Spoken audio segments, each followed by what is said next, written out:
निजी बैंक का deputy branch manager 2 साथियों के साथ गिरफ्तार। लखनऊ से बड़ी कार्रवाई, साइबर सेल ने फर्जी कंपनियों के नेटवर्क का किया भंडाफोड़। उत्तर प्रदेश की राजधानी लखनऊ में साइबर सेल और साइबर थाना की संयुक्त टीम ने एक बड़े साइबर ठगी गिरोह का पर्दाफाश किया है। टीम ने एक निजी बैंक के डिप्टी ब्रांच मैनेजर उत्तम विश्वास को उसके 2 साथियों उमाकांत वर्मा और राजीव विश्वास के साथ गिरफ्तार किया है। पुलिस जांच में सामने आया है कि उत्तम विश्वास बैंक में रहते हुए फर्जी फर्मों के नाम पर करंट अकाउंट खोलता था, जिनका इस्तेमाल देश भर में हो रही साइबर ठगी की रकम ट्रांसफर करने में किया जा रहा था। उसके साथी उमाकांत वर्मा और राजीव विश्वास फर्जी दस्तावेज और कंपनियां तैयार कर ठगी करने वाले गिरोहों से संपर्क में रहते थे। जैसे ही किसी साइबर ठगी की रकम आती, उसे इन खातों में ट्रांसफर करवा दिया जाता था। पुलिस के मुताबिक अब तक की जांच में 3 खातों में करीब 6 करोड़ रुपए की संदिग्ध रकम ट्रांसफर होने की पुष्टि हुई है। साथ ही आरोपियों ने 10 फर्जी करंट अकाउंट भी खुलवाए थे। साइबर सेल के अधिकारियों का कहना है कि इस नेटवर्क के तार उत्तर प्रदेश, बिहार, पश्चिम बंगाल, आंध्र प्रदेश और हरियाणा समेत 7 राज्यों तक फैले हैं।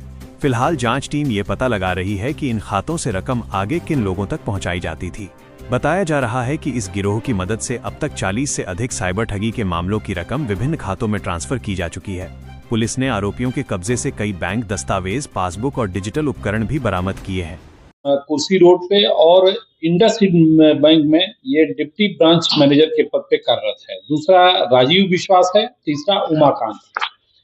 ये इनके खिलाफ पूरे देश में बहुत सारे एनसीआरपी पोर्टल पे कंप्लेंट दर्ज की गई थी। लगभग 50 के करीब में ये कंप्लेंट दर्ज की गई थी। कई देश के कई उसमें प्रदेशों में इनके खिलाफ एफआईआर लॉन्च किया गया है और ये लोगों को अकाउंट प्रोवाइड कराते थे। जो साइबर ठगी करने वाले लोग हैं कमीशन बेस पे, उस पे ये लोगों को मोटिवेट करते थे। जो इनके यहाँ बैंक में आते थे उनको मोटिवेट करते थे कि अगर आप अपना नंबर देते हैं तो एक बहुत हैंडसम अमाउंट आपको मिलेगा। उसमें कई सारे लोग आ जाते थे। इसके द्वारा ये भी बताया गया है कि अभी इसके बैंक के कुछ और उच्चाधिकारी भी उसमें परोक्ष रूप से अपना सहयोग प्रदान करते थे। उन सारी चीजों पे भी विचार किया जा रहा है। उन सारी चीजों में साक्ष्य संकलन की कार्रवाई की जा रही है। अब तक इन लोगों के खातों में जो ट्रांजैक्शन हुआ है वो लगभग 20 करोड़ रुपए का ट्रांजैक्शन अभी तक के उसमें पाया गया है। और ये जब देखते थे कि एक अकाउंट में ज्यादा पैसा आ चुका है, इन्होंने क्या किया कि कारपोरेट अकाउंट में रहता है कि बहुत सारे मल्टी लेवल पे पैसा आपके अकाउंट में आ सकता है, उसमें कोई चेक नहीं होता है।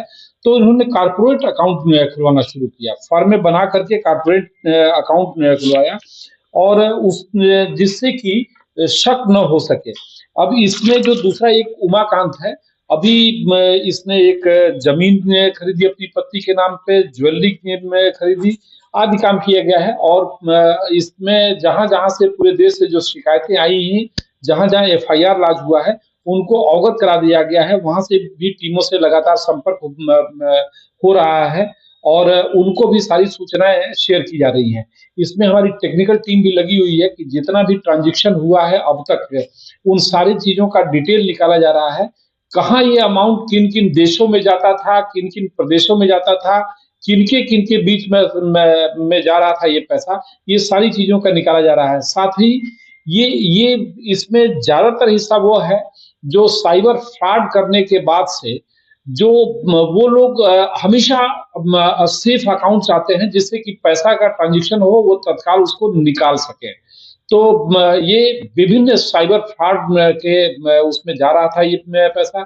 ये बहुत तरह के साइबर फ्रॉड जो चल रहा है उनमें है। साथ ही जो गेमिंग ऐप में जो पैसा जो जा रहा है उसमें भी जा रहा था। अभी बहुत सारे तथ्यों पे गहराई से छानबीन की जा रही है। इसमें जो भी और तथ्य आएंगे तदनुसार आवश्यक वैधानिक कार्रवाई की जाएगी।